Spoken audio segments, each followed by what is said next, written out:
the product and quotient of two functions are defined as follows. If f and g are two functions, the product function, denoted f times, with a filled-in dot, g, is defined by f times g of x equals f of x times g of x, meaning I can separate them in two functions and multiply them. Similarly, the quotient function, denoted f divided by g, is defined by f over g of x is f of x divided by g of x. Of course, g of x cannot equal 0, because then I would be doing a very bad thing in math, right?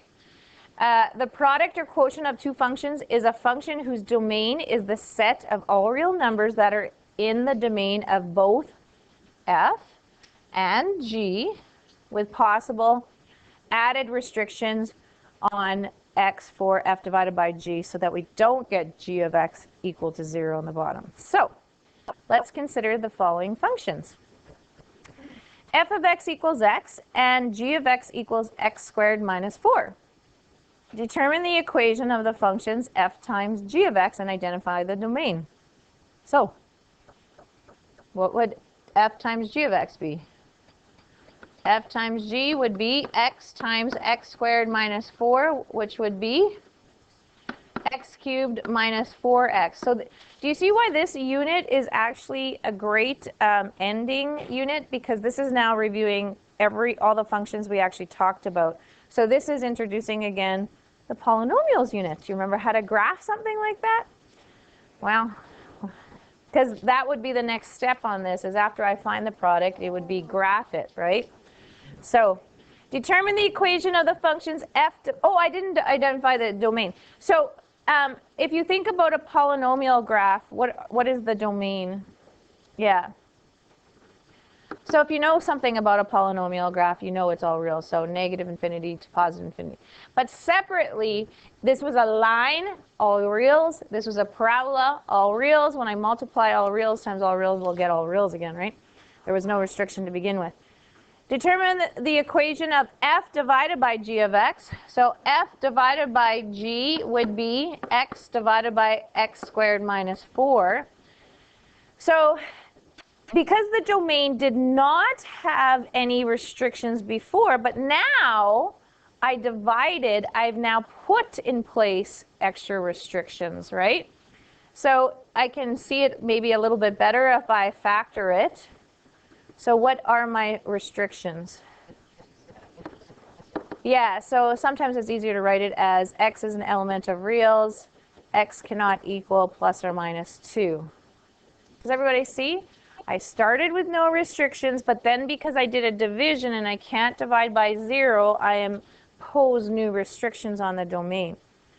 Okay, and then of course after the last unit we would have no problem graphing this, right? Yes? Okay. Identify the coordinates of the point on each function when x equals negative 1. What do you notice? Okay, so maybe I need to scroll up so I can see the equations here. So, f of x, so what would f be? So f of negative 1 would be negative 1. What would g of negative 1 be? It would be 1 minus 4, which is negative 3. Now, if I look at the function up here where it's x cubed minus 4x, do you see I can either put it into that function or the original function, but I want to put it into my new function. So this would be negative 1 cubed minus 4 times negative 1. So I get negative 1 plus 4, which gives me 3. And what happens if I were just to multiply the Roman numeral I times Roman numeral 2? I would get the same answer. So that's what I'm trying to show you, that it doesn't matter which one you pick from, you would get the same answer. Same with this one. I'm going to put it in here. So I get negative 1 over 1 minus 4, which gives me negative 1 over negative 3, which is positive 1 over 3. Same thing here. I would get negative 1 over negative 3. And of course, if I've already figured out the value the individual functions, it's probably just easier to do it that way than do what I just did. Does everybody understand what I just did? Yeah. But I'm squaring it. So -1 times -1 is +1. I'm squaring it. Yeah?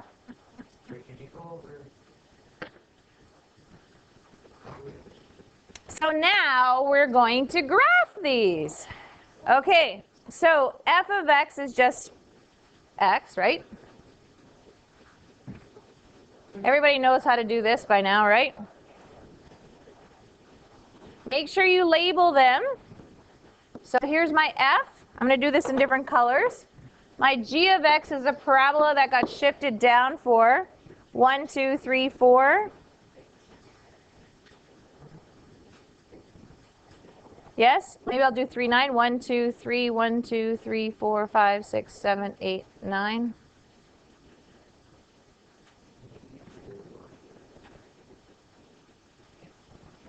There's my g.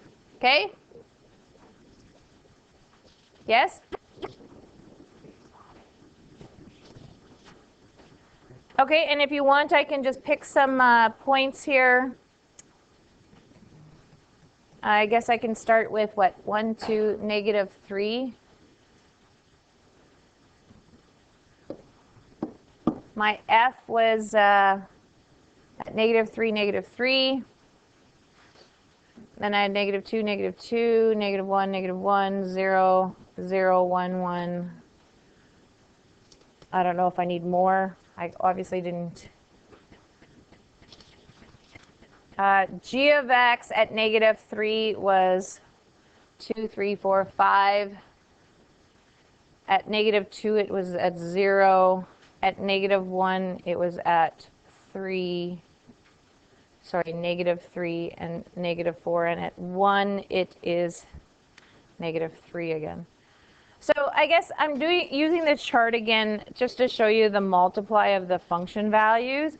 But you don't have to fill out a chart. You will not be provided a chart. It's up to you if you want to use the chart as a technique to figure out the stuff.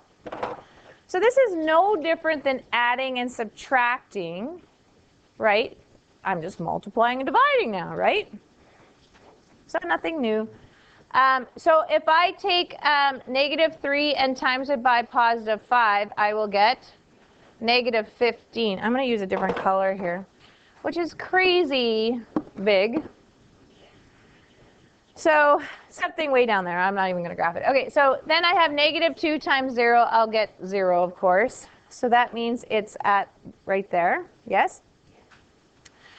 -1 times -3 is +3. So at -1, I'm at +3. 1, 2, 3. 0 times -4 is, of course, 0. So it's going like that. And 1 times -3 is -3. So 1, -3. So it's looking something like this, right? Now, do you remember? So maybe we need some more points to see if it's going back up or not, right?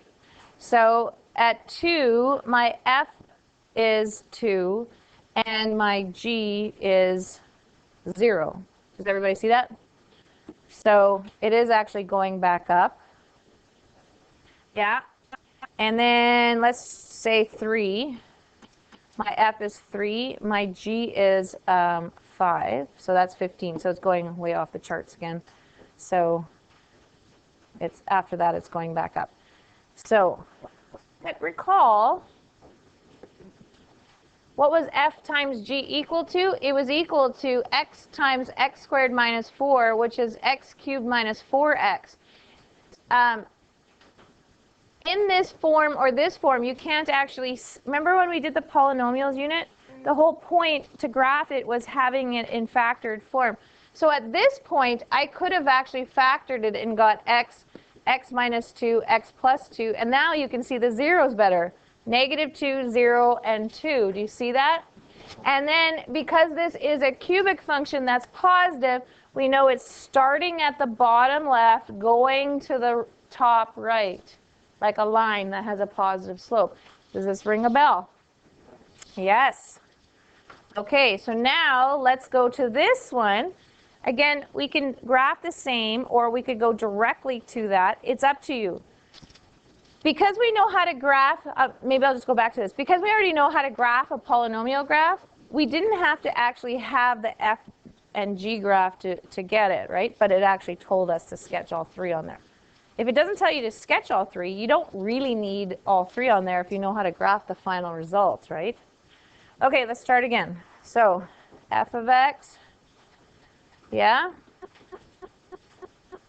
is this line. And my g I'll do in green this time. That's the parabola that got shifted down for. 1, 2, 3, 4. And maybe I'll do one more. 1, 2, 3, 1, 2, 3, 4, 5, 6, 7, 8, 9.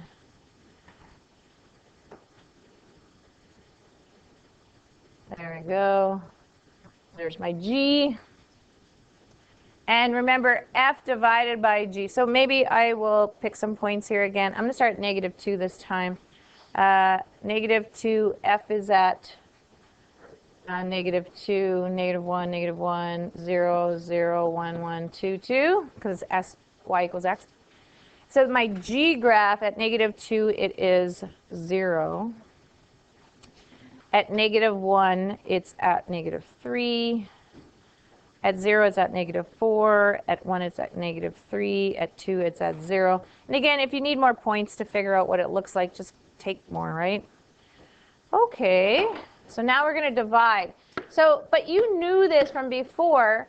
F divided by g is x divided by x squared minus 4. And if I factor it, you can see perfectly well, because we just finished this unit, we will have vertical asymptotes at 2 and -2. Do you see that? And look what happens when I divide the two.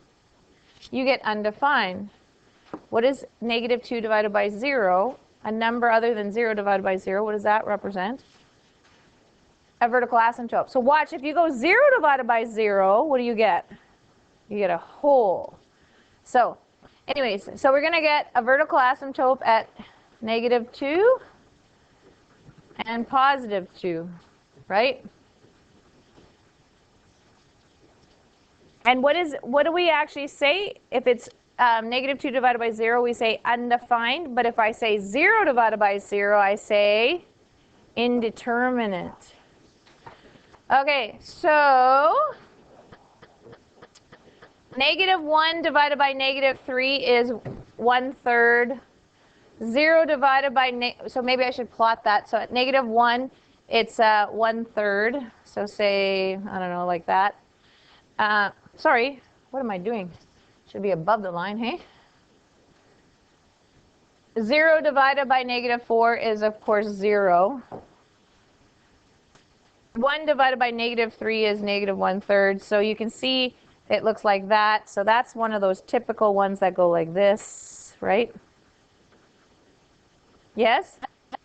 But there's another part to this graph, of course. We need more points to see it. We know there's going to be some flooping going on, right? So maybe we need to just look at the points here. Does everybody see this is a height of 3 and this is a height of 5, yes? So what is this? 3 divided by 5 is 3/5, so say something like that. So does anybody know where I'm going to have that 1 height? Where they're both the same, right? If you divide both the same, so that would go down to 1. Do you see how it's going?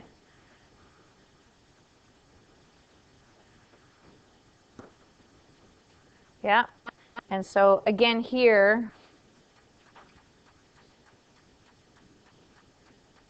something's goofy with my graph here because it's the same right there. It should have been outside this part. It's probably just because the way I drew it, right? Yours looks like that as well? Yeah. Well, we can get, so if we take this point here, this is again a height of 5, and this is a height of -2. Do you see that? No, I guess I need to do -3. has to be the same x value, right? So I have to take f and divide by g. I'm going to take -3 and divide by 5. I get -3/5, which is, say, about here, right?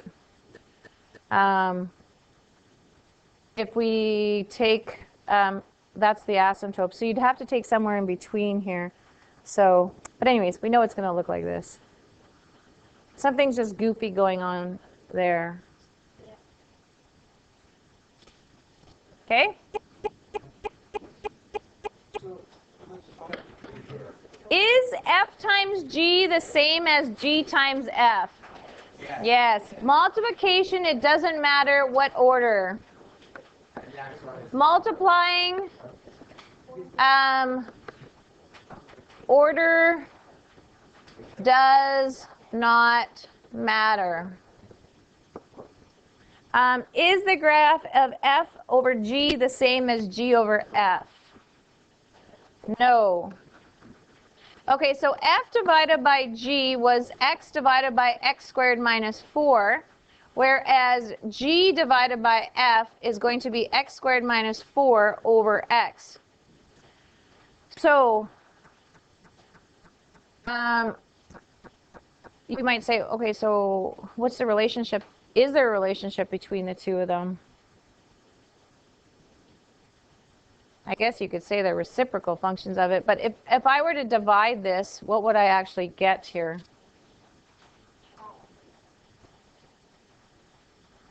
How many times does x go into x squared minus 4? You don't even have to do that. You can just divide both of them. So what's x squared divided by x? X, and then minus 4 over x. So do you remember what this is? This is why I showed you this a while ago. When the degree is bigger on top and it doesn't divide nicely, what do I get? Not a horizontal asymptote. Oblique asymptote, yes. And so my oblique asymptote has the asymptote at y equals x, right? And then I have this rational function hugging it between the vertical asymptote is 0 and that. So there's no relationship. Unlike the subtracting and adding, you could say, oh, it's a reciprocal relationship, but that would be pretty hard to see. Okay, consider the two functions. Ooh, this is a good one, isn't it? It's got a log function. Remember those, babies? F of x is log of x base 2, and g of x is a square root function. Determine the equation where p of x is the two multiplied together. So that would be log of x base 2 times root of 8 minus x. And when it's something goofy like this, there's no way you can actually put it together or anything like that, right? Okay, so it's saying use your knowledge of graphs of f and g to predict the behavior of the graph of the product and state its domain. Okay, so here's the thing. We have restrictions in the domain for the log function. Does anybody remember what the graph of f is going to look like? Everybody should know what a log function looks like. It crosses at 1, yes? And it looks like this, yes? Yeah? And the g of x, what's wrong with the way it's written? Yeah, we need to factor it out. So g equals the square root of negative bracket x. What does the 8 have to be, a plus or a minus? It has to be a minus 8. So that means what? It's a reflection over the y-axis. So instead of going like this, it's going to go like this. But then it got shifted to the right 8, yes? So say at 8, it's going to go like this. Yes? Okay, so that means the domain is restricted here. X has to be less than or equal to 8, yes? And then this one has to be, x has to be greater than 0. So what do you think the product's domain is going to be? Yet it'll have to be, the only way you'll have anything is in between. So although I have a function value at 0, I don't have a function value of 0. So I can't actually multiply together. So that means the domain of f times g would be between, actually I'm going to do it as interval notation. It's probably easier. So from 0 to 8, including 8. Does everybody understand that? I like asking stuff like that because it shows all your understanding of all the functions we pretty much learned here, right? Yes? Okay. We're going to sketch f of x times g of x on the same plane. Oh my Lord. Okay. Okay. So remember f was, I don't even remember what f was. F was the log, right? The log of x base 2. So how do I draw that? Well, it has to cross at 1, 0, yes? And what else? 2, 1? Yes? 4, 2? Do you remember this? Kind of seems similar to a square root function. But what would be then my next point after 4, 2? 8, 3. Yeah, it would be at 8, 3, not 9, 2. Yeah. Okay, so, and then we have g is the square root of negative bracket x minus 8, right? Yes? So I'm going to graph, oh, I didn't label this.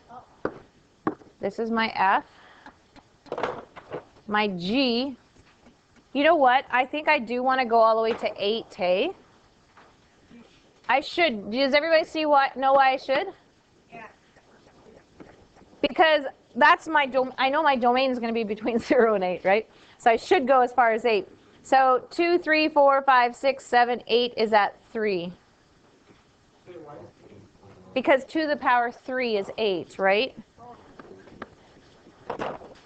Okay, so now I'm going to do the square root function. So that is shifted over 8.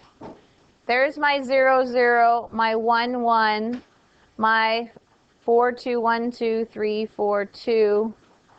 And my next one would be 9, 3, right? 1, 2, 3, 4, 5, 6, 7, 8, 9, 3. There we go.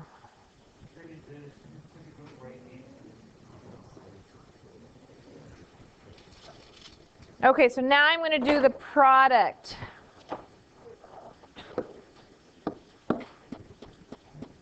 When x is 1, what do I get here? For g, sorry. Because I know it's 0. Does it matter? I'm multiplying 0 times whatever it is. It's going to be 0, right? Okay. 1, a height of 1 times whatever this is going to be a height of 1. Does everybody see that? Sorry, I said that wrong. 1 times whatever that height is going to be that height. I said that totally wrong. Okay, this is 2, 2, so this is going to go to 4, yeah? Where's another one? Here's a 1 times this height. That'll be that height, right? And then 0 times whatever is 0. Now the problem I don't know is what is happening. I can see this as a curve. Does it end right there? No. So what's going to happen here? I have some height a little bit less than 3, and it's multiplying by something getting bigger negative there. It's, yeah. So does everybody see what's going to happen? It's going to go like down. Yes. So that is f times g. There's nothing on the other side. Remember, our domain is from 0, not including 0, to 8. So this proves that our domain that we just figured out in the last question is that, right? Okay, moving on. Given the two, add that vertical asymptote here because it is approaching that, right? It's getting as close to 0 for the x as possible. Okay, given the two functions, you have a cubic function and a line. What is the value of f divided by g? -1, sorry. So how do you want to do this? You can do it either of two ways. You can find the value of f of -1, plug it in, and then g of -1, and then just divide. Is that what you want to do? Or we can come up with our new formula and plug it in. So let's find f of -1. So that would be -1 cubed, which is -1. G of -1 is 2 times -1 subtract 3, so that would be -5. So f divided by g of -1 would be what? 1/5. Is everybody good with that? It's saying if f of x is 1/x minus 2 and g of x is x minus 2, what's the domain of f times g? Well, let's just figure out what it is. F times g would be 1/x minus 2 times x minus 2. Cancel. We get 1. So what's my domain? Can't be as easy as that, is it? What is it? What is the function equals 1? That's a constant function, right? Except what happened there? There's a hole. So it's a constant function with a hole. So what's my domain? Yeah, x is an element of reals. X cannot equal 2. Does everybody see what happened there? These canceled when I multiplied, so my function is actually just equal to a constant function. If I looked at that graphically, that would be this with a hole in it, right? Yeah? Okay, given the functions x squared minus 1 and x plus 1, state the domain of g over x. So g over f. So that would be x plus 1 over x squared minus 1. So x plus 1 over x plus 1, x minus 1. Do you see they canceled? And we get 1/x minus 1, and x cannot equal -1. So what's my domain? X is an element of reals. X cannot equal plus or minus 1. Because we have a vertical asymptote at +1 and a hole at -1. Does everybody see that? Do you see how everything's all coming together in this unit? Crazy, hey? Okay, given that h of x equals 2x squared plus 5x minus 3, and h of x equals f times g, find f of x and g of x. So I heard somebody say factor this, because then you'll see what the product is. That's ingenious, isn't it? Think about that for a second. If I need to find two things multiplied together to get this, factor it. It tells you a lot. So 2x and x, and what? 3, a plus 3 and a minus 1. So what that means, what? F of x must equal 2x minus 1, or you could have the other one. And g of x equals x plus 3, or vice versa, right? F of x equals, I'll just extend the page here so you can see it, x plus 3, and g of x equals 2x minus 1. Does everybody see the answer? That's great. You can do it. Okay, so we have a graph of a line and another line, and you have to graph the two multiplied together. Does everybody understand a line times a line will give me what? No. A parabola. Think about this for a second. A line would be so much easier. If I add a line and a line, I'll get a line. But if I multiply a line and a line, do you see I'm going to get a quadratic? A parabola. A parabola.